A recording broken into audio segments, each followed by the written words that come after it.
मैंने ये फैसला किया और फिर कह रहा हूं, हमने ये कहा कि हम कांग्रेस और बीजेपी को छोड़कर किसी से भी अलायंस करने के लिए तैयार हैं।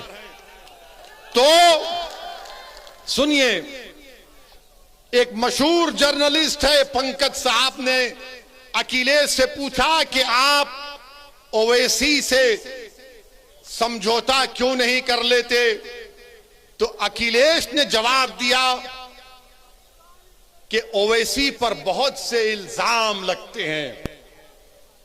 अखिलेश साहब, इल्जाम तो हम पर ही लगता है ना, आप पर तो कुछ नहीं लगता।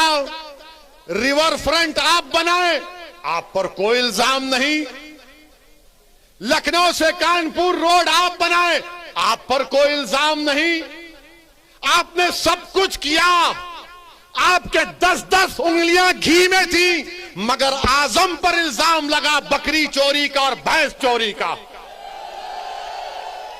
ये इल्जाम सिर्फ हम पर लगता है। ये 60 साल से हम पर इल्जाम लग रहा है, कभी आतंकवाद का, कभी फिरका परस्ती का, कभी पुलिस को मारने का, तो कभी किसी और इल्जाम का। अखिलेश यादव साहब, इल्जाम तो भारत के मुसलमानों के मुकद्दर का हिस्सा बन चुका है। अब हम इल्जामात की फिक्र नहीं करेंगे। सुन लो अखिलेश यादव, मुझे तुमसे कोई सर्टिफिकेट की जरूरत नहीं है। मैं इस जनता के दरमियान में जाकर अपनी दिल की बात करूंगा और उनके दिल को जीतूंगा और इनसे वोट का मुतालबा करूंगा। तुम क्या दोगे? तुम 11% यादव हो, हम 19% मुसलमान हैं।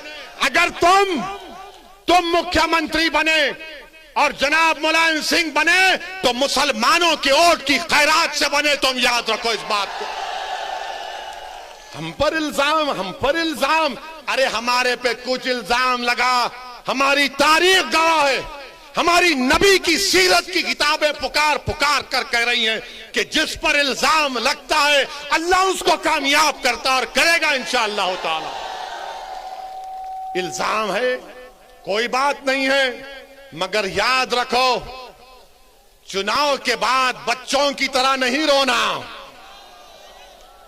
चुनाव के बाद बच्चों की तरह सिसक कर नहीं रोना। हम तो रोते हैं अपने रब के सामने हाथ उठाकर।